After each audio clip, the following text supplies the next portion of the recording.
قرآن پاک کی اہم ترین صورتوں میں سے ہے.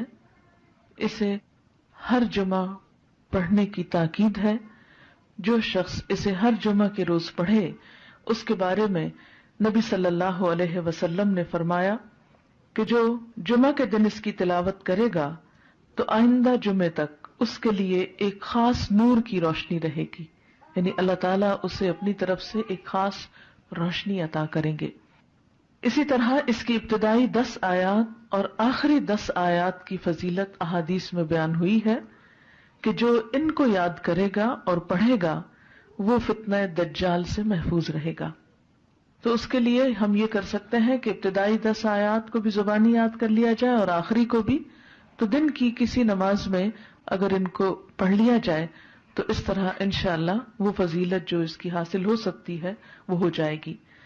حضرت عائشہ رضی اللہ عنہا کی روایت سے حدیث میں آیا ہے، اور یہ حدیث بھی ضعیف جداً ہے، صرف ضعیف نہیں بلکہ ضعیف بھی بہت زیادہ ضعیف ہے، لیکن اس کا آخری حصہ جو ہے وہ صحیح مسلم میں آیا ہے، وہ میں وہاں آپ کو بیان کر دوں گی. رسول اللہ صلی اللہ علیہ وسلم نے فرمایا، کیا میں تمہیں ایسی صورت نہ بتاؤں جس کی عظمت نے زمین و آسمان کو بھر دیا ہے، اور اس کے لکھنے والے کے لیے بھی اتنا ہی اجر ہے، اور جو اس کو جمعہ کے دن پڑھے تو اس جمعہ سے لے کر جمعہ تک یعنی اگلے جمعہ تک اور 3 دن کے زیادہ بھی گناہ بخش دیے جاتے ہیں.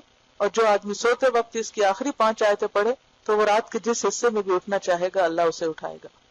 تو لوگوں نے کہا ہاں اللہ کے رسول صلی اللہ علیہ وسلم ضرور بتائیے، تو آپ نے فرمایا سورت کہا. بہرحال ایک اور حدیث میں، اب یہ جو حدیث ہے یہ صحیح مسلم کی ہے کہ جو اسے جمعہ کے دن یا جمعہ کی رات میں پڑھے گا، یعنی جمعہ کی رات وہی جو جمعہ سے پہلے آ جاتی، وہ فتنے سے محفوظ رہے گا. اور ایک اور بات سے پتہ چلتا ہے کہ فتنہ دجال سے محفوظ رہے گا. اور اس کی جو پہلی 10 آیتوں سے متعلق حدیث ہے وہ بھی صحیح ہے کہ جو شخص اس کی پہلی 10 آیتیں پڑھے گا، یاد کرے گا، وہ فتنہ دجال سے محفوظ رہے گا. اسی طرح اس کے پڑھنے سے گھر میں سکینت اور برکت نازل ہوتی ہے. ایک مرتبہ ایک صحابی نے سورہ کہف پڑھی، گھر میں ایک جانور بھی تھا، وہ بدکنا شروع ہو گیا.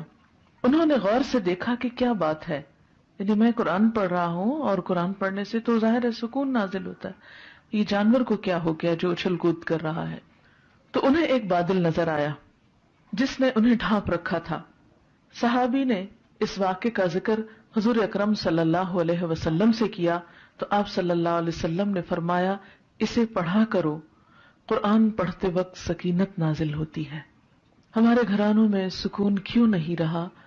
اس میں بہت سی وجوہات میں سے ایک وجہ یہ بھی ہے کہ میوزک کی آوازیں تو دن رات بلند ہوتی ہیں لیکن قرآن کی تلاوت کی آواز کم ہی سنائی دیتی ہے.